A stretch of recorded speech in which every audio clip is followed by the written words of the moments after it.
મંદિર, મસ્જિદ કે ચર્ચમાં લાઉડસ્પીકરનો અવાજ કેટલો હોવો જોઈએ? આ અંગે અમદાવાદ પોલીસે એક જાહેરનામું બહાર પાડ્યું છે. હાય, હું છું હેલી.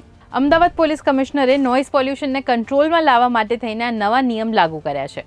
હવે તમારે સિટીમાં ડીજે, લાઉડસ્પીકર, માઇક કોઈ પણ સિસ્ટમને જો તમારે હાઈ વોલ્યુમ પર વગાડવું હોય તો એના માટે તમારે પોલીસની પરમિશન લેવી ખૂબ જ જરૂરી બને છે. જો તમે ડીજે કે કોઈ પણ પ્રકારનું લાઉડ મ્યુઝિક વગાડી રહ્યા છો તો એ તમે સવારના 6 વાગ્યાથી લઈને રાતના 10 વાગ્યા સુધી વગાડી શકો છો, પણ એના માટે પોલીસની પરમિશન અને સાઉન્ડ લિમિટનું પણ ધ્યાન રાખવું પડશે.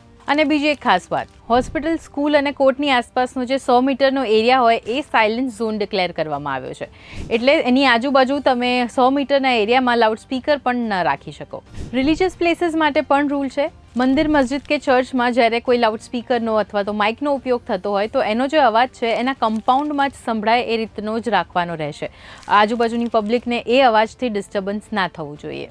અને જો કોઈ આ નિયમો તોડે તો પોલીસ ફાઇન કરી શકે છે, એમની વિરુદ્ધ કેસ પણ કરી શકે છે અને ડીજેની સિસ્ટમ પણ જપ્ત કરી શકે છે. એટલે જો કોઈ ડીજે હાઈ વોલ્યુમ ઉપર વગાડતું હોય રાતના 10 વાગ્યા પછી અને તમે ડિસ્ટર્બ થઈ રહ્યા હો તો તમે પણ કમ્પ્લેન ફાઇલ કરી શકો છો. 100 અથવા 112 નંબર ઉપર કોલ કરીને તમે તમારી કમ્પ્લેન ફાઇલ કરી શકો છો. શું આજ સુધી તમે ક્યારેય આવી રીતના લાઉડ વોલ્યુમથી હેરાન થયા છો? તમારી ઊંઘ ક્યારે બગડી છે? કમેન્ટ્સમાં ચોક્કસથી કહેજો.